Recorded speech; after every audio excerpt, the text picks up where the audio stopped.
Hey guys, welcome back. You know what time it is. We're back with another Recruiting Corner. Joshua Zimmerman, David Frank.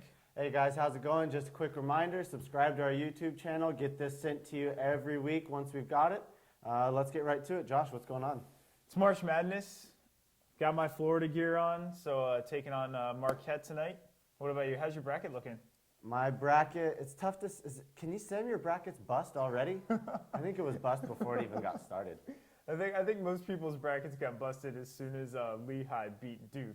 Yeah. And I don't remember the other 15 seed that won, but it's been a pretty ugly March Madness this year. But like I said, go Florida, hoping that they do well tonight.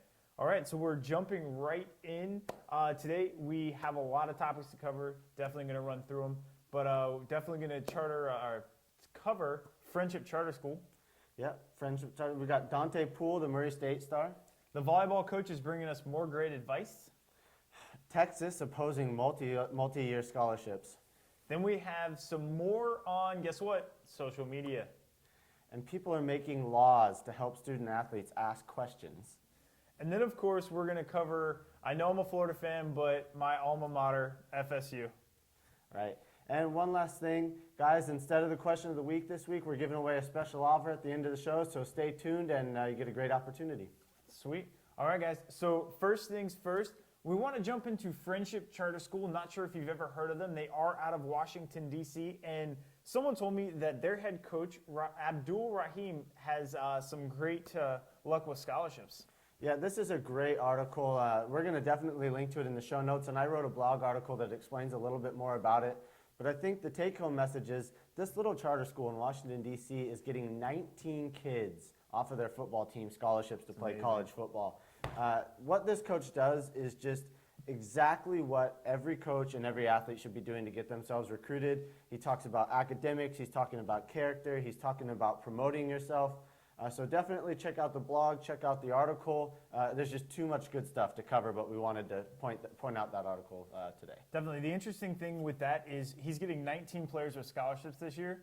Usually only 11 per side play, which means he probably has backups that are getting scholarships. He does. He's got non-starters getting scholarships to play college football. Really, really cool. Tons of great tips.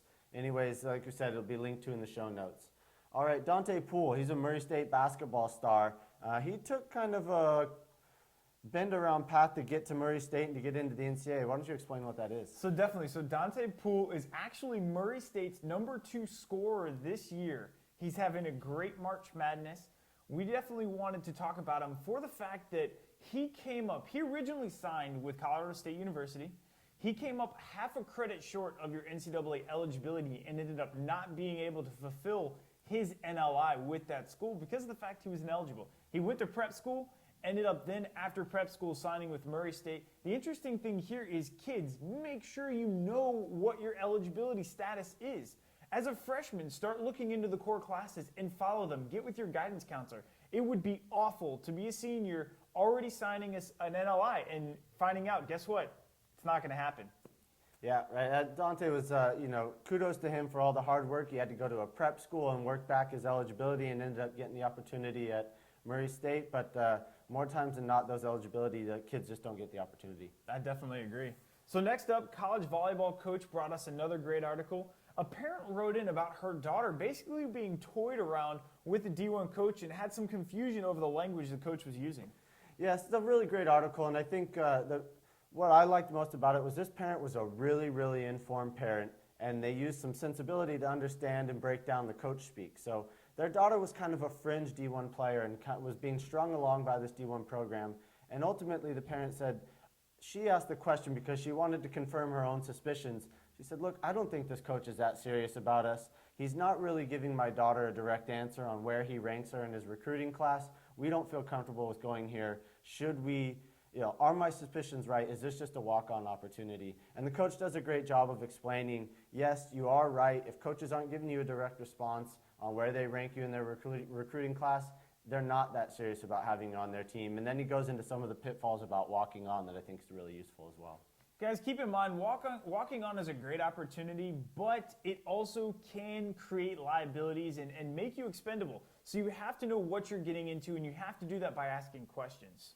Yeah, all right, so the next article is by David Ubben, and he He's got an article, I was really actually surprised to read this, that Texas, the University of Texas, one of the biggest athletic programs out there, opposes multi-year scholarships. So what's that all about? So what's interesting with this article is, number one, Business of College Sports just came out and they ranked all the athletic departments. And Texas in revenue was number one, making $150 million in overall revenue last year, which is interesting to see that Texas coach Mack Brown, with all that money that Texas has, is still opposed to multi-year scholarships. But I like his ideology.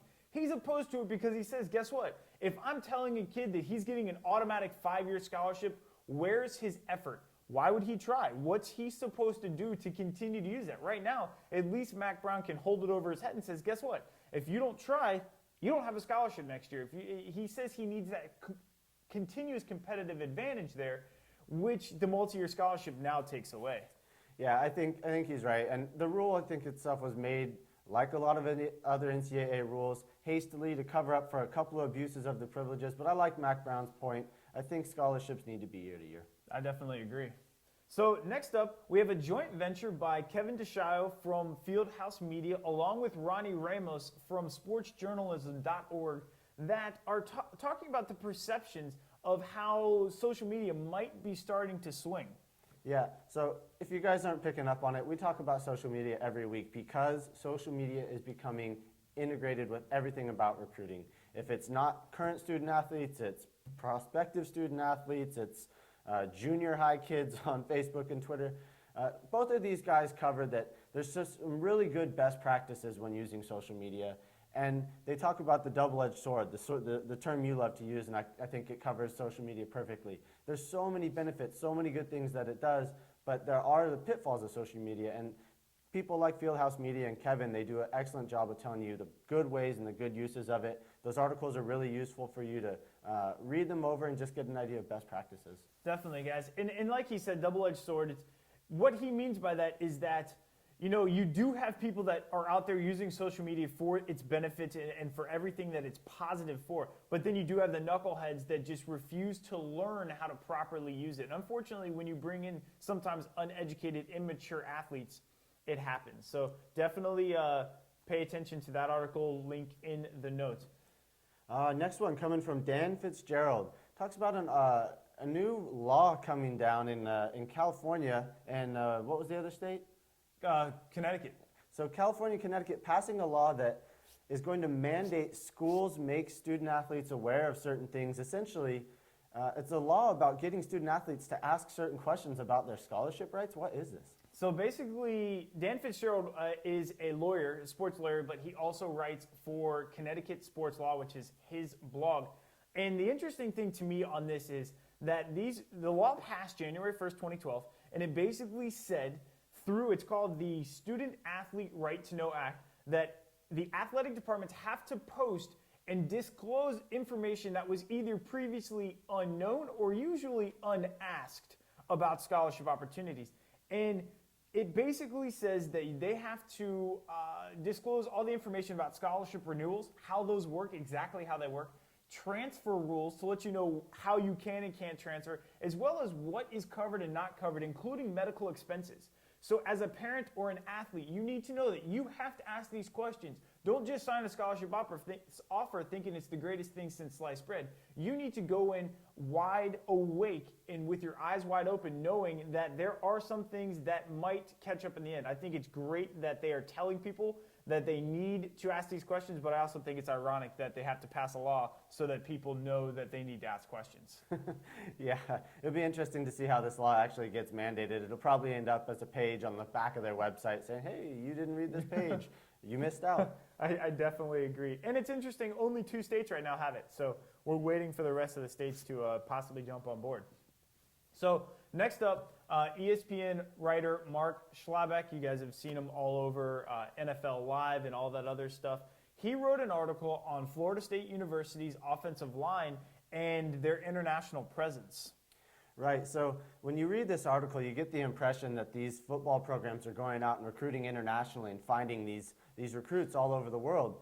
When, for me, I read this article and I read between the lines, it's nothing like that at all. What's happening is these kids who are maybe in their 9th and 10th year abroad in Europe or somewhere else, and they happen to be huge, 6'6", 300 pounds typically, they get asked to come over and play at huge high schools here in the U.S., and with a couple of years' experience, end up playing at the major college level.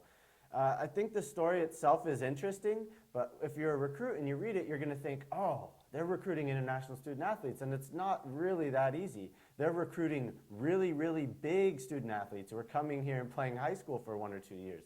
And it just shows that's what it takes to play for these type of programs. They're not coming over to Germany and finding somebody and putting them on the line at FSU. Definitely. As a matter of fact, the two that we're talking about, Florida State right now has 3 international athletes. Their defensive end is from Germany, and they have 2 offensive tackles. One's from now Switzerland and then England. And the guy from England is 6'6", 315 pounds, and he actually used to play D1 basketball at another school. So it's just interesting to see where that size goes into. Yeah. All right, guys, so something different. Typically at this point, we talk about the question of the week, and we wanted to let some of our viewers who might not know that we get a lot of great questions from users on our College Coaches database. This database lets you search for schools, save your favorites, and get the contact information for coaches. Great tool. Yeah, a lot of these kids are moving forward in the recruiting process. And so what we want to do is make sure that you guys take the time and subscribe and get this link and the opportunity. The link is here. To join this College Coaches database. It's completely free. It's free because of our relationship with our sponsors, and we want more people using this tool to get in recruiting. Definitely, guys. Definitely ask us questions. Once you get on the database, you're going to notice that you have access to every college coach in the country, and you're going to want to know how to get a hold of them. Well, don't just start blasting out emails. Consult us. Ask us how you should be approaching this. Let us hook you up with resume templates and some ideas to help you really get a great start to your recruiting. Right on. Okay, so what are you doing this weekend? I am packing. Guys, you guys don't know this yet, but we are actually moving offices from Monterey, California to San Francisco, up about 2 hours. We're excited, so we get the fun of packing all of our items and making a big move. Yeah, we talk about a lot of cool things on the weekend, golf tournaments, skydiving. It's boring this weekend. We're packing. Guys, thanks so much for tuning in. Again, subscribe to the database, please. Also, if you want to check out all the episodes are on YouTube, subscribe to that as well. At JZimmy67, at Athnet, at David R. Frank. Have a great one. Thanks, guys.